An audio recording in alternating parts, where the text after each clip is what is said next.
17వ వచనాన్ని చదువుకుందాం. మరియు పాత తిత్తులలో క్రొత్త ద్రాక్షారసము పోయరు, పోసిన ఎడల తిత్తులు పిగిలి ద్రాక్షారసము కారిపోవును, తిత్తులు పాడగును. అయితే క్రొత్త ద్రాక్షారసము క్రొత్త తిత్తులలో పోయుదురు, అప్పుడు ఆ రెండును చెడిపోకయుండునని చెప్పెను. చిన్న ప్రార్థన చేసుకుందాం. ప్రేమ కలిగిన మా తండ్రి, కృపా కనికరం గల మా దేవా, మీకు వందనాలు. నువ్వు నమ్మదగిన దేవుడు. నీ మాటల్లోని ఆంతర్యాన్ని మేము అర్థం చేసుకోవటానికి మాకు సహాయం చేసి మీరు మహిమ పొందమని యేసు నామమున ప్రార్థించి వేడుకుంటున్నాము తండ్రి. ఆమేన్. హల్లెలూయా. ఈ రోజుల్లో చాలా మంది వ్యక్తుల జీవితాల్ని చూస్తే డబ్బు ఉంది, సంతోషం లేదు. మంచి ఉద్యోగం ఉంది, సంతోషం లేదు. సరే, డబ్బు లేని వాళ్ళకి సంతోషం లేదు, డబ్బు ఉన్న వాళ్ళకి కూడా. ఆరోగ్యం ఉన్న వాళ్ళకి సంతోషం లేదు, ఆరోగ్యం లేని వాళ్ళకి కూడా. మంచి జాబ్ ఉన్న వాళ్ళకు సంతోషం లేదు, జాబు లేని వాళ్ళకు, జాబు ఉన్న వాళ్ళకైనా. అంటే ప్రపంచంలో మనిషి యొక్క జీవితాన్ని కనుక మనం అబ్జర్వ్ చేస్తే ప్రతి వ్యక్తిలో సంతోషం లేనటువంటి జీవితాన్ని జీవిస్తూ ఉన్నారు. ఆ పరిస్థితిని తారుమారు చేయటం కొరకనే ప్రభు ఈ లోకానికి వచ్చాడు. కాబట్టి ఇదే సందర్భాన్ని మనం చూస్తే మత్తయి సువార్త 9వ అధ్యాయం 16-17 వచనాల్లోను, అదే మార్కు సువార్త 2వ అధ్యాయం 21-22 వచనాల్లోను, లూకా సువార్త 5వ అధ్యాయం 36, 37, 38, 39 4 వచనాలు చూస్తే ఒకే విషయాన్ని ప్రభుల వారు చెప్పుకుంటూ వచ్చారు. దేవునికి స్తోత్రం. ఈరోజు మనం నేర్చుకుందాం, నిజంగా ఈ భూమి మీద ఒక వ్యక్తిగా, ఒక మనిషిగా దేవుడిచ్చే ఆనందాన్ని ఎలా అనుభవించగలుగుతాం. ఈరోజు మనం నేర్చుకుందాం. అందుకని ప్రభు ఒక మంచి ఉదాహరణ చెప్పుకుంటూ వస్తున్నాడు. లూకా సువార్త ఒకసారి చూద్దాం, 5వ అధ్యాయం 36వ వచనం. ఆయన వారితో ఒక ఉపమానం చెప్పెను. ఎట్లనగా ఎవడును పాత బట్టకు క్రొత్త గుడ్డ మాసిక వేయడు, వేసిన ఎడల క్రొత్తది దానిని చింపివేయును. అదియుగాక క్రొత్త దానిలో నుండి తీసిన ముక్క పాత దానితో కలియదు. జనరల్ గా మనందరికి తెలిసిన విషయం, పాత గుడ్డకి కొత్త గుడ్డ వేస్తే జాయింట్ అవటం కష్టం. పాతది పాడై ఉంది కాబట్టి కొత్తది బాగుంటది కాబట్టి చినుకు ఎక్కువదే తప్ప అక్కడ ప్రాబ్లం సాల్వ్ కాదు. అర్థమైంది కదా? దేవునికి స్తోత్రం. 2వ మాట చెప్తున్నాడు 37. ఆయన పాత తిత్తులలో క్రొత్త ద్రాక్షరసము పోయాడు, ఎవడును పాత తిత్తులలో క్రొత్త ద్రాక్షరసము పోయాడు, పోసిన ఎడల క్రొత్త ద్రాక్షరసము తిత్తులను పిగుల్చును, రసము కారిపోవును, తిత్తులను కూడా పాడను. తిత్తులు అంటే ద్రాక్షరసం పోసే సంచి, ఓకే, లెదర్తో ఉంటుంది.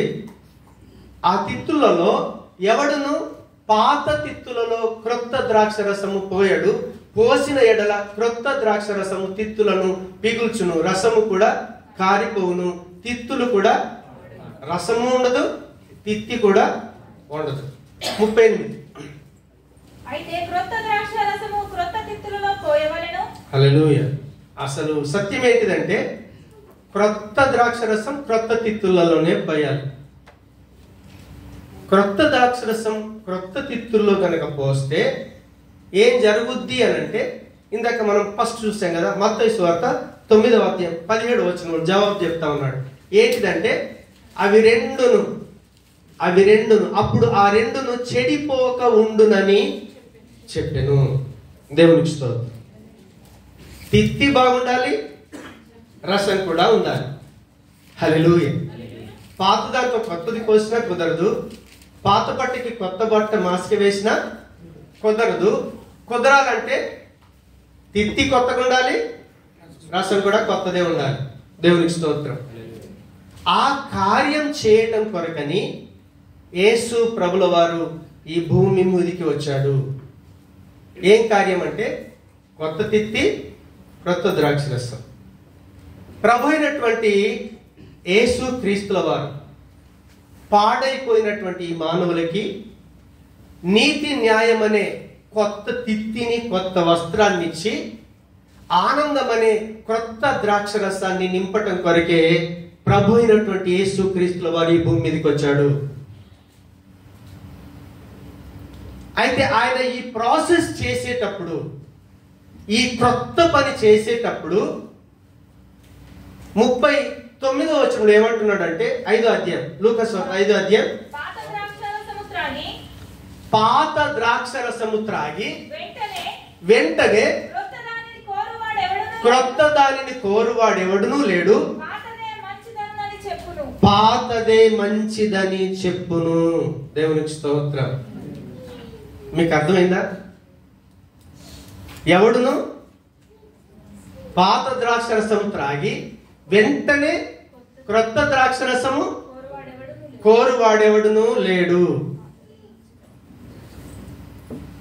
మనుషులందరూ కూడా సాంప్రదాయాలకు, కట్టుబాట్లకు, యూదులు కూడా వాళ్ళ మత ఆచారాలకు వాళ్ళు ఏమైపోయి ఉన్నారు?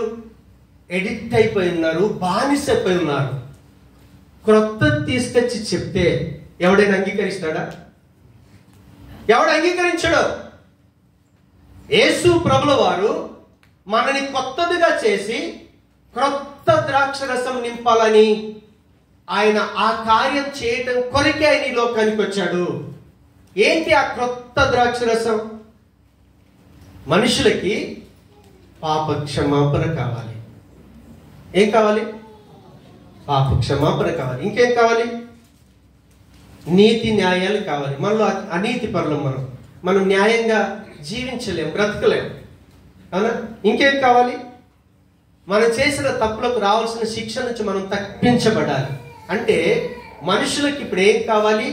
వాళ్ళకి పాప క్షమాపణ కావాలి, నీతి న్యాయాలు కావాలి, రక్షణ కావాలి, మారు మనసు కావాలి, నిత్య జీవం కావాలి. క్రీస్తు ఆయన ఈ భూమి మీద ఉన్నప్పుడు భార్య లేకున్నా, పిల్లలు లేకున్నా, ఆస్తి లేకున్నా, అంతస్తు లేకున్నా, ఉద్యోగం లేకున్నా ఆయన ఎంత ఆనందంగా జీవించాడో అలాంటి ఆనందం ఇచ్చేటటువంటి శుభవార్తను, సువార్తను వాళ్ళు వినటానికి ఇష్టపడరు. మతాచారాలకి, అన్య ఆచారాలకి ఎడిక్ట్ అయిపోయి బానిసైపోయినటువంటి వ్యక్తులు వాళ్ళు సువార్తను గురించి ఇష్టపడరు.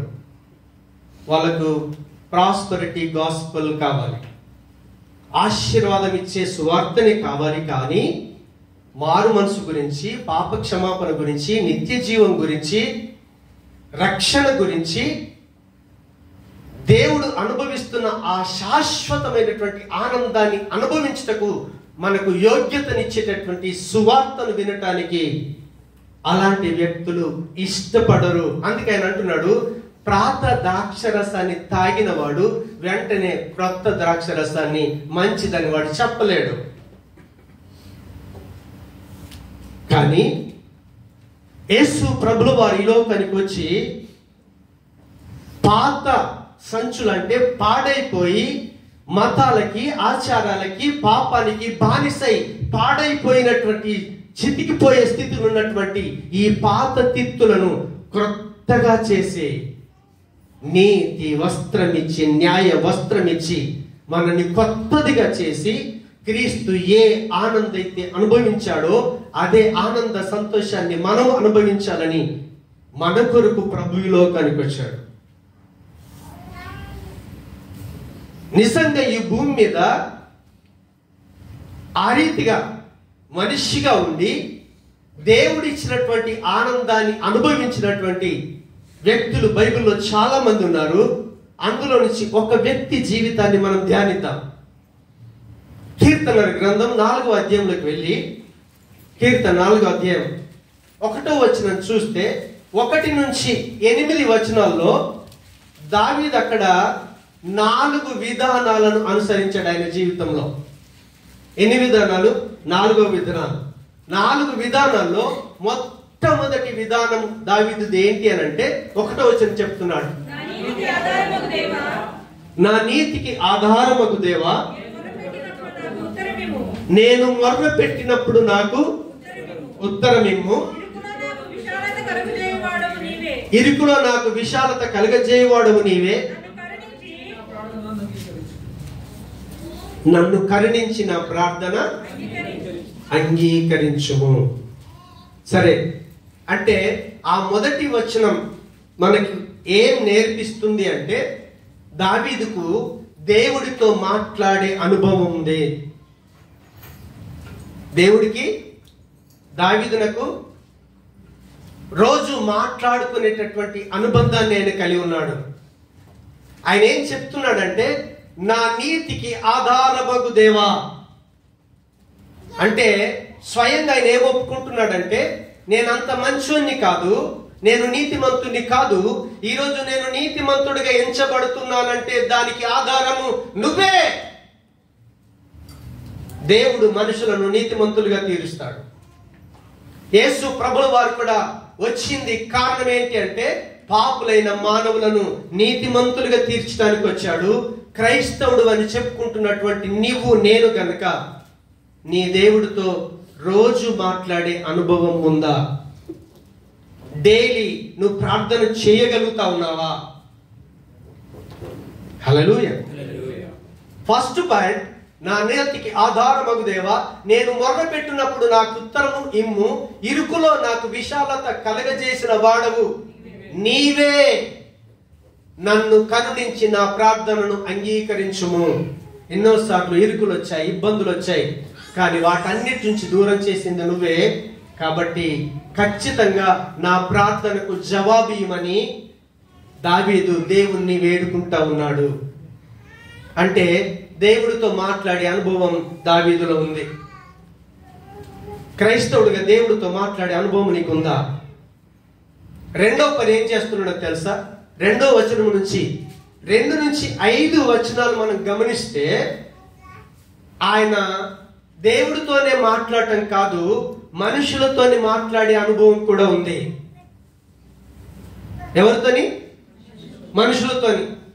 చాలా మంది దేవుడితో మాట్లాడితే సరిపోయింది అనుకుంటారు. నో, ప్రయోజనం లేదు. దేవుడితో మాట్లాడాలి. దేవుడితో మాట్లాడే వ్యక్తి దేవుడు చేసిన ఇతర మనుషులతో ఖచ్చితంగా మాట్లాడే అనుభవంలోకి వస్తాడు.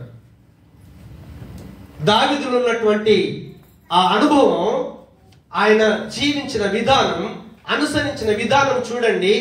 ఆయన మనుషులతోని మాట్లాడుతూ ఉన్నాడు. మనుషులతో ఎందుకు మాట్లాడుతున్నాడో గమనిస్తారా? అక్కడ చూడండి, 2 నుంచి 5 వచనాలు కనుక చూస్తే మనకు అర్థమైపోద్ది మనుషులతో ఎందుకు మాట్లాడుతున్నాడు అని అంటే, భక్తిహీనులను భగవంతుడి వైపు మళ్లించడానికే. భక్తిహీనులను ఎవరి వైపు? దేవుడి వైపు. దావీదుకు మనుషులతో మాట్లాడే ఉద్దేశం ఉంది అంటే ఉద్దేశం ఒకటే, ఈ భక్తిహీనులను, ఈ పాపులను దేవుడి వైపు తిప్పాలనే ఒకే ఒక్క ఆలోచన. మనుషులతో మాట్లాడే అనుభవం దేవునికి స్తోత్రం. అలా మాట్లాడుతూ ఉన్నప్పుడు 2వ వచనం చూడండి, నరులారా ఎంతకాలము నా గౌరవమును అవమానముగా మార్చెదరు, ఎంతకాలము వ్యర్థమైన దానిని ప్రేమించెదరు, ఎంతకాలము అబద్ధమైన వాటిని వెదికెదరు. ఆ మాటలోని ఆంతర్యాన్ని బట్టి దావీదు ఏం చేస్తున్నాడో చెప్తారా?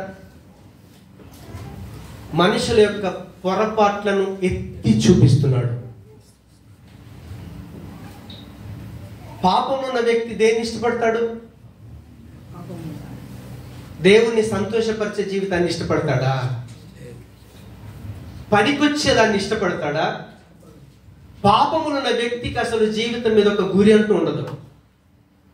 ఎందుకొరకు బ్రతుకుతున్నాను, చివరికి నేను ఎక్కడికి వెళ్తున్నాను అనే ప్రశ్నకి కనుక వాడు జవాబు వేసుకోకపోతే దేవుడితో అనుబంధం లేని వ్యక్తి అని అర్థం.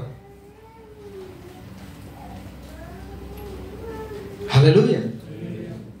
దావీదు మనుషులతో మాట్లాడుతూ ఉన్నాడు, వాళ్ళలో ఉన్నటువంటి లోపాలని ఎత్తి చూపిస్తా ఉన్నాడు.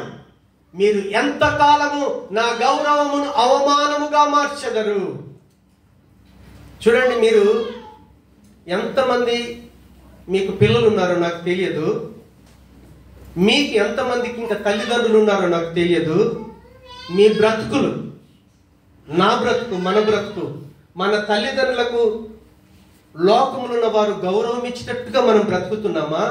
మన తల్లిదండ్రులకు అవమానం తీసుకొచ్చేటట్టుగా బ్రతుకుతున్నామా? చెప్పండి. నిజంగా తల్లిదండ్రులు ప్రేమించేవాడు తల్లిదండ్రుల యొక్క గౌరవం కొరకు బ్రతుకుతాడు. నీకు ప్రాణాత్మ శరీరాన్ని ఇచ్చిన దేవుడి యొక్క గౌరవం కొరకు ఏ రోజైనా బ్రతుకుతున్నావా? పాపంలో ఉన్నవాడికి అవన్నీ ఏముండదు. పాపంలో ఉన్న వాడికి అవేవి ఉండవు. అందుకే దావీదు ఏం చెప్తున్నాడంటే, ఎంత కాలము నీ దేవుణ్ణి అవమానముగా మార్చేటటువంటి వ్యర్థమైన దాన్ని మీరు ప్రేమిస్తారు, ఎంతకాలం అబద్ధమైన వాటిని మీరు వెతుకుతారు. వాళ్ళ లోపాలను ఏం చేస్తున్నాడంటే దావీదు మనుషులతో మాట్లాడేటప్పుడు లోపాలని ఎత్తి చూపిస్తున్నాడు. 3వ వచనం చూడండి. యెహోవా తన భక్తులను తనకు ఏర్పరచుకొనుచున్నాడని తెలుసుకొనుడి. నేను యెహోవాకు మొర్రపెట్టగా ఆయన ఆలకించును. ఇప్పుడు చూడండి, పాపములు ఉన్న వారికి వాళ్ళ లోపాలను ఎత్తి చూపించాడు. కానీ పాపముల వ్యక్తి ఎవడైనా ఉన్నాడా? మీరు చెప్పండి. నాతో సహా మనం అందరం పాపలం ఉన్నోళ్ళమే. కానీ అక్కడ దావీదు ఏం చెప్తున్నాడంటే, మీరు ఎంతకాలం దేవుణ్ణి అవమానపరుస్తారు, మీరు ఎంతకాలం వ్యర్థమైన దాన్ని ప్రేమిస్తారు అని చెప్పి, మరి నీలాగా పాపంలో ఉన్నటువంటి వ్యక్తులే దేవుడు ఏం చేస్తున్నాడంటే ఆయన కొరకు పాపులైన మనల్ని ఏర్పాటు చేసుకుంటున్నాడు. దా బ్రతుకు ఒకసారి మీరు చూడండి. హల్లెలూయా. నేను పలానా దాని నుంచి మార్చాడు నా దేవుడు. నేను ఇంతకుముందు తాగుబోతున్నయ్యా, నేను వ్యభిచారినయ్యా, నేను అబద్ధికున్నయ్యా, నేను మోసగాన్నయ్యా అని తన వ్యక్తిగత జీవితాన్ని ఆ పాపములున్న వ్యక్తికి చూపించాలి. హల్లెలూయా. అప్పుడు ఆ వ్యక్తికి దేవుడి మీద విశ్వాసం వస్తుంది. అరే, తాగుబోతైన నిన్ను మార్చిన దేవుడు నన్ను మారుస్తాడు, దొంగవైన నిన్ను మార్చిన దేవుడు నన్ను మారుస్తాడు. దావీదు యొక్క ఆంతర్యం చూడండి, ఆయన అనుసరించిన విధానం చూడండి. దేవుడితో మాట్లాడుతూ ఉన్నాడు, మనుషులతో మాట్లాడేటప్పుడు దేవుని వైపు మళ్లించాలన్న మంచి ఉద్దేశంతో వాళ్ళ లోపాలను ఎత్తి చూపించి అలాంటి లోపం కలిగిన వ్యక్తులనే అదే దేవుడు ఆయన కొరకు ఏర్పాటు చేసుకుంటున్నాడు. ఎంత గొప్ప దేవుడో చూడండి. పనికిరాని మనల్ని 1 పేతురు 2:9 చూడండి, దేవుని సొత్తైన ప్రజలుగా మనల్ని చేసుకున్నాడు. ఆయన పరిశుద్ధ జనాంగంగా చేసుకున్నాడు, రాజులైన యాజక సమూహంగా చేసుకున్నాడు. పనికిరాని మనల్ని. హల్లెలూయా. దేవుడు మన ప్రార్థన వింటాడు, దేవుడు మనల్ని మారుస్తాడు, మంచి వారిగా చేస్తాడని మారిన జీవితాన్ని చూపిస్తా ఉన్నాడు దావీదు. 5వ వచనం చూడండి. హల్లెలూయా. నీతియుక్తమైన బలులను అర్పిస్తూ యెహోవాను నమ్ముకొనుడి, మాకు మేలు చూపువాడెవడని పలుకువారు అనేకులు. యెహోవా నీ సన్నిధి కాంతి మా మీద ప్రకాశింపజేయము. 4వ వచనం ఏమన్నాడు? మీరు పడగ మీద ఉండగా. 5వ వచనం ఏమన్నాడు?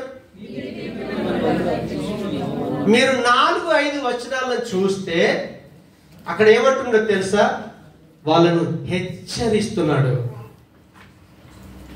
మొదలు ఏం చేశాడు తెలుసా? దేవుడితో అనుబంధం కలిగి ఉన్నటువంటి వ్యక్తి దేవుడు చేసిన మనుషులతో మాట్లాడటానికి ఇష్టపడుతున్నాడు. ఆ భక్తిహీనులను, పాపులను పరమాత్మను వైపు మళ్లించడానికి ఆయన చేసిన పని ఏంటో తెలుసా? వాళ్ళ లోపాలను ఎత్తి చూపించాడు. లోపం కలిగిన మానవుల్ని మంచి వాళ్ళగా మార్చాడని చూపించాడు. చూపించిన తర్వాత వాళ్ళను హెచ్చరిస్తున్నాడు. ఏమని హెచ్చరిస్తున్నాడు? భయము నుండి పాపము చేయకుండే.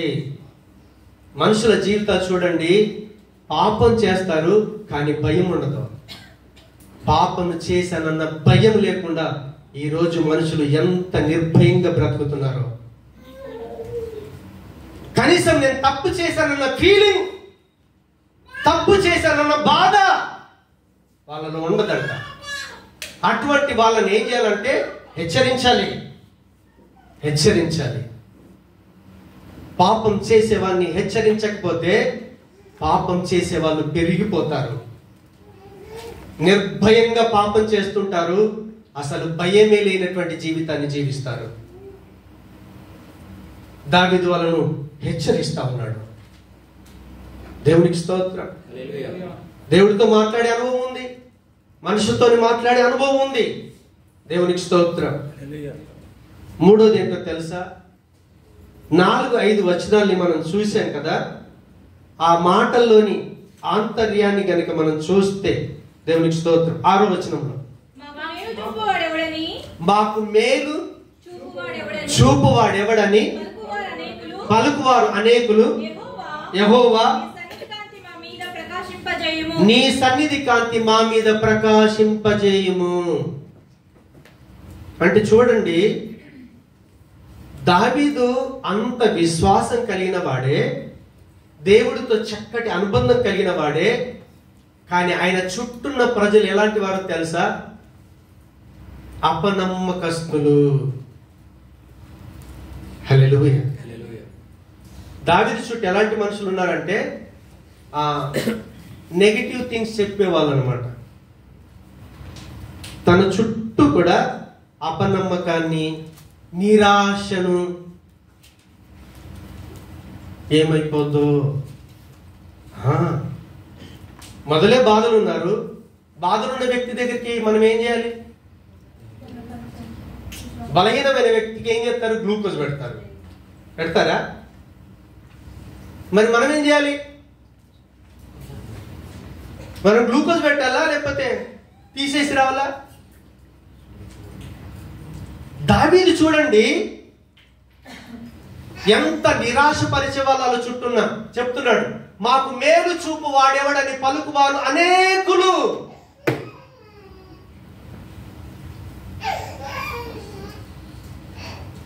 కానీ దావీదు తన విశ్వాసాన్ని వదులుకోవట్లేదు. నా దేవుడు గొప్పవాడు, నా దేవుడు ఏది అడిగితే అది ఇస్తాడు, నా దేవుడు చేయుటకు సమర్థుడు. ఆయన అంటున్నాడు, యెహోవా నీ సన్నిధి కాంతి మా మీద ప్రకాశింపజేయము.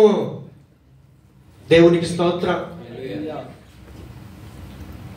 దావీదు ఎన్నోసార్లు తన జీవితంలో అనుభవించిన సత్యాల్ని చెప్పడానికి ఇష్టపడతా ఉన్నాడు. ఆయన ఎన్నిసార్లు యుద్ధాలు చేసిన శత్రువుల మీద ఎలాంటి విజయాన్ని ఇచ్చాడు. దావీదు నిరాశ చెందట్లేదు, అపనమ్మకంలోకి వెళ్ళట్లేదు.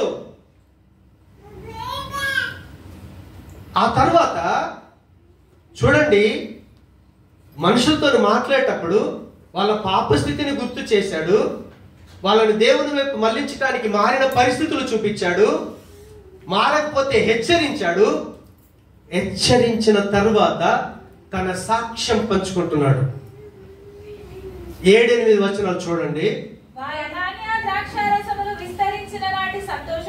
వారి ధాన్య ద్రాక్ష రసములు విస్తరించిన నాటి సంతోషము కంటే అధికమైన సంతోషము నీవు నా హృదయములో పుట్టించితివి. దేవునికి స్తోత్రం. చాలా మంది ఏమనుకుంటారో తెలుసా? డబ్బుంటే సంతోషం, మంచి ఉద్యోగం ఉంటే సంతోషం, 5,000 10,000 సార్లు వస్తే సంతోషం, 10,000 20,000 అవుతే సంతోషం, సూపర్వైజర్ నుంచి 4,000 అవుతే సంతోషం. దేవునికి స్తోత్రం. కానీ వాటితో సంతోషం రాదు. మీరు ఉత్తుత్తినే భ్రమపడతారు. దేవునికి స్తోత్రం. ఎందుకో తెలుసా? బైబిల్లో వ్యక్తి ఓన్లీ చేతి కర్రతోని దాటాడు.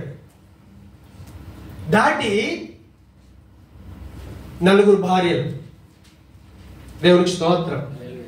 వెండి బంగారం పశువులు గాడిదలు, 11 మంది కుమారులు, 1 కుమార్తె, విస్తారమైన సంపద. ఇంటికి వచ్చేస్తున్నాడు. యబ్బోకు రేవు దగ్గరికి వచ్చాక ఇన్ని ఆశీర్వాదాలు కలిగినటువంటి వ్యక్తి మళ్ళీ దేవుడి దగ్గర మోకరించి అడుగుతా ఉన్నాడు. ఏమడుగుతున్నాడు తెలుసా? మరి ఇంకేం ఆశీర్వాదం కావాలి? భార్య ఉంది, పిల్లలు ఉన్నారు, ఆస్తి ఉంది, అంతస్తులు ఉన్నాయి, మంచి టాలెంట్ ఉంది, అన్నీ ఉన్నాయి. ఆయన హృదయంలో సంతోషం లేదు. మనం డబ్బుతో, మంచి ఉద్యోగంతో, పలుకుబడితోనో దేనితోనో మనిషికి సంతోషం రాదు. దావీదు ఏం చెప్తున్నాడంటే, ఎదుటి వాళ్ళని చూపిస్తున్నాడు. వారి ధాన్య ద్రాక్ష రసములు విస్తరించిన నాటి సంతోషము కంటే అధికమైన సంతోషము నీవు నా హృదయములో పుట్టించితివి. ఓకే, మొన్న మేము అల్కోజ్ వెళ్ళాం. అల్కోజ్ వెళ్తే అక్కడ సురేష్ అనే వ్యక్తి ఉన్నాడు. కొట్లోకి వెళ్ళాం. కొట్లోకి వెళ్తే మధ్యాహ్నంలోకి వెళ్ళి కొట్టుకొని 500 dirhams పర్చేజ్ చేసాం. బయటకు వచ్చేప్పుడు కూపన్ ఇచ్చాడు. సార్ స్క్రాచ్ చేయండి అన్నాడు. స్క్రాచ్ చేయండి అంటే దాంట్లో 1 million dirhams ఉన్నాయి. హల్లెలూయా. ఎన్ని ఉన్నాయి? 1 million dirhams. 1 million dirhams నిన్ను దేవుడి దగ్గరికి తీసుకెళ్తాయా? ఎక్కడికి తీసుకెళ్తాయి? డబ్బు ఎక్కైతే ఏమవుతుంది తెలుసా? సుఖం ఎక్కువ అవుతుంది. సుఖం ఎక్కువైతే ఏమవుతుంది తెలుసా? ఒక్కదాని ఎంబట టోటల్ గా పాపంలోకి వెళ్ళిపోతాడు. అర్థమవుతుందా? దావీదు తన సాక్ష్యాన్ని చెప్తున్నాడు. ఆయన రాజే. ఇజ్రాయేల్ ప్రజల్ని 40 సంవత్సరాలు చక్కగా పరిపాలించాడు. దావీదు తిరుగులేని రాజుగా నిలబడ్డాడు. వాటన్నిటికంటే సంతోషం, నన్ను నీతిమంతుడిగా చేశావే. నీతిమంతులు ఎక్కడ ఉంటారు చెప్పాలి. కీర్తన 1వ అధ్యాయంలో ఏముంది? నోటి చెప్తారా? నీతిమంతుల సభలు ఎవరు నిలబడరట? మరి పాపులందరికి ఎక్కడికి వెళ్ళాలి చెప్పాలి? పాపులందరూ పరలోకమా? మరి ధాన్యం ఉంది, ద్రాక్షరసం ఉంది, అన్ని సమృద్ధిగా ఉన్నాయి. దావీదు తన వ్యక్తిగత సాక్ష్యాన్ని చెప్తున్నాడు. వారి ధాన్య ద్రాక్ష రసమును విస్తరించిన నాటి సంతోషము కంటే అధికమైన సంతోషము నీవు నా హృదయములో పుట్టించితివి. దేవుడి యొక్క సంతోషాన్ని నువ్వు కలిగి ఉన్నావు అనుకోండి, 500 రూపాయల సాలరీ ఉన్నా సంతోషంగా బ్రతుకుతాడు. 5000 dirhams ఉన్నా సంతోషంగానే బ్రతుకుతాడు. కంపెనీకి మేనేజర్ అయినా సంతోషంగా బ్రతుకుతాడు. కంపెనీలో ఆఫీస్ బాయ్ అయినా సంతోషంగానే బ్రతుకుతాడు. మన స్థితిగతులు ఎంత మట్టుకు ఇక్కడ ఉన్నాయని లిమిట్ అన్నమాట. ఇక్కడనే విడిచిపెట్టిపోవాలి.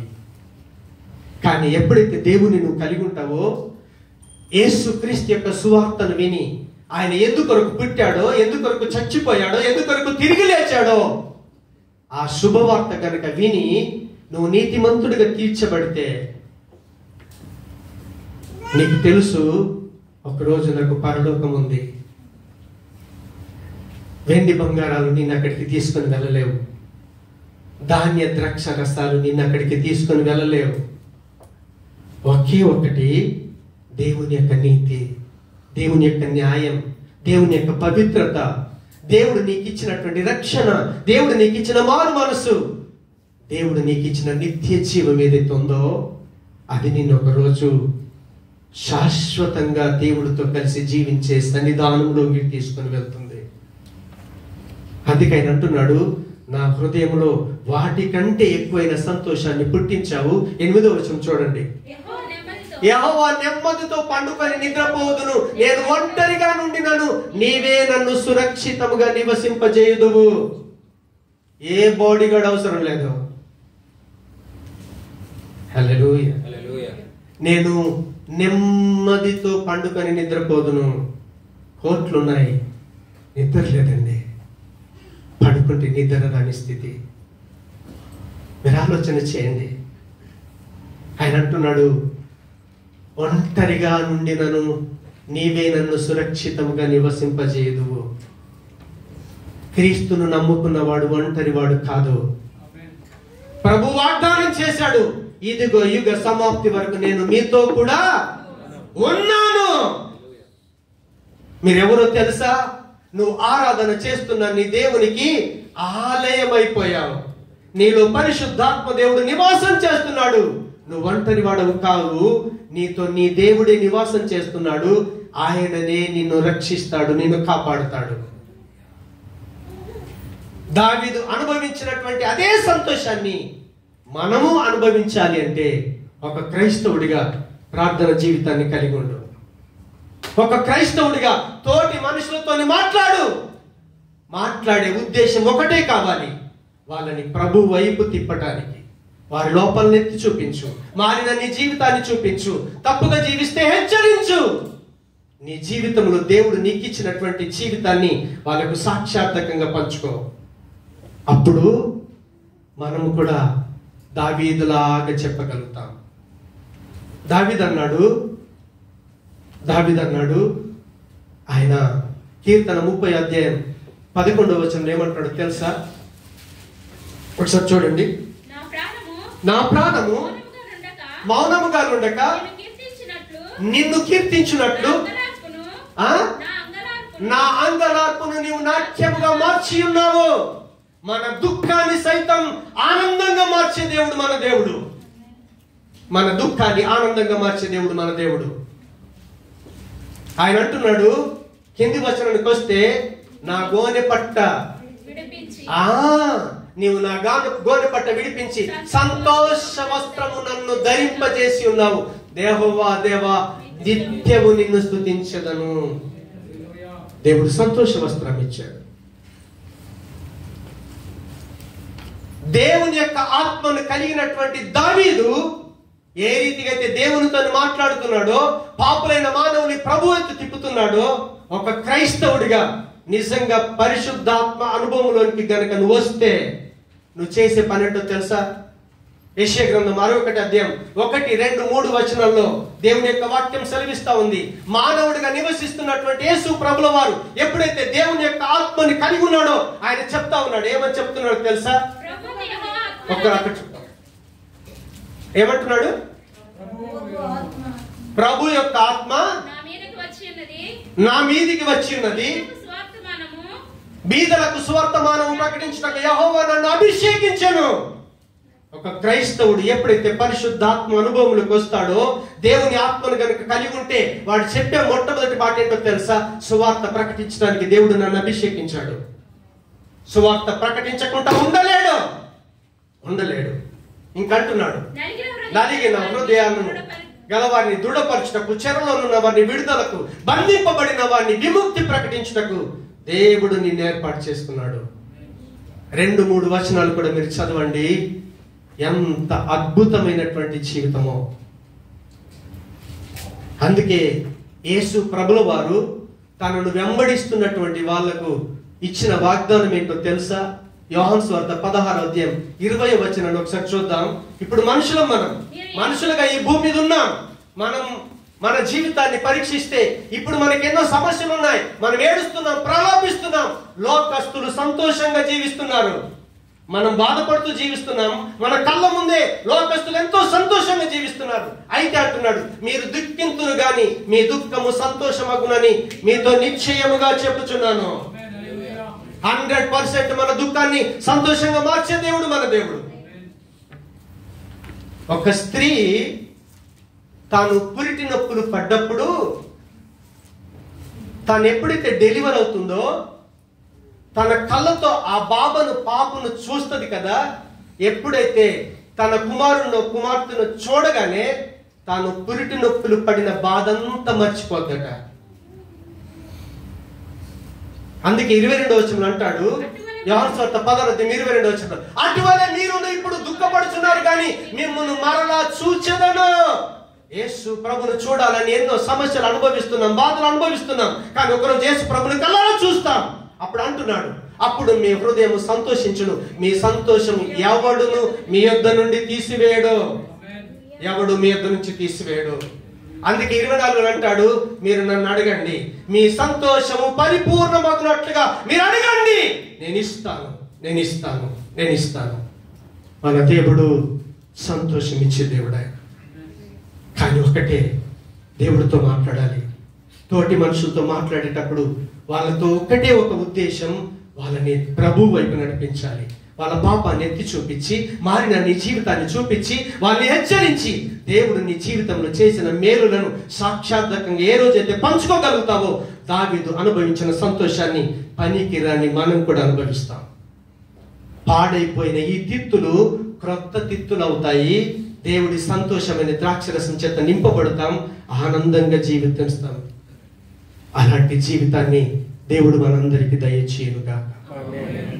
ఒకరిగా ప్రార్థన చేసుకుందాం. ప్రేమగల మా తండ్రి, మీకు వందనాలు.